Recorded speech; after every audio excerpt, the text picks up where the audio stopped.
I'm standing in one of Haiti's last forest reserves, and it's rapidly being depleted. Environmentalists say the country has lost up to 98% of its trees, and it's devastating the land. A big part of the problem is the government and their inability to enforce environmental protection laws. They're having enough trouble policing their streets, much less their forests. But some Haitians, like Jane Wynne, are taking matters into their own hands and are doing all that they can to save the country's few remaining trees. Haiti's environmental problems are reaching a breaking point. Massive deforestation along the country's hillsides has turned this tropical paradise into a desert wasteland. The dry, parched soil grows fewer and fewer crops, and flooding claims hundreds of lives every year. But this secret garden outside the capital still flourishes. Its exotic flora and fauna are nearly all that remains of Haiti's lush past. Thanks to Jane Wynne, she's dedicated her life to protecting the country's dwindling forests. We've been working for years on top of this mountain. My dad started terracing this corner of Haiti. It's about 30 acres of land. To leave it as an example of how to work the land on hillside. Wynne's father adapted the terracing practices of the Inca in Peru to the steep hillsides of Wynne Farm.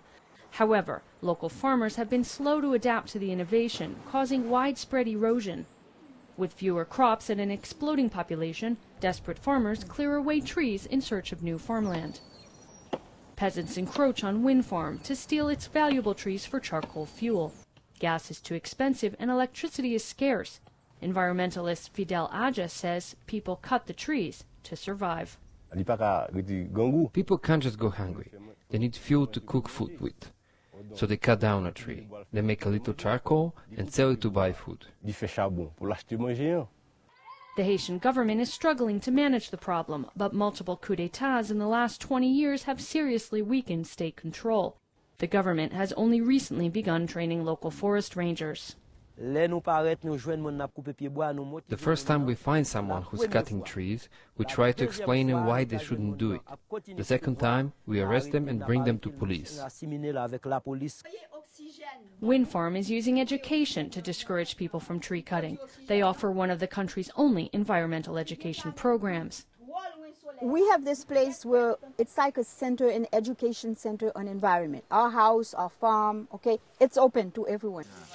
Wynne's strategy is to teach people cheap, practical alternatives to charcoal energy. Here, the group is learning how to make burnable briquettes out of recycled paper.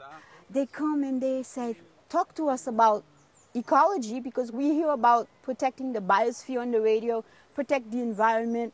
Tell the students, tell the adults, what is that? What does that mean, protecting the environment? Wynne Farm educates only a few thousand people per year, a drop in the ocean.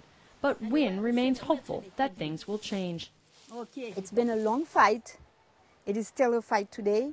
It's only now I can say that people are starting to understand what we've been doing for years. Only now, and I'm very happy. The real challenge for Haiti will be strengthening state control on forests and finding alternative sources of energy for the country's 8 million people. With UN Television, I'm Amelia Shaw for the CNN World Report.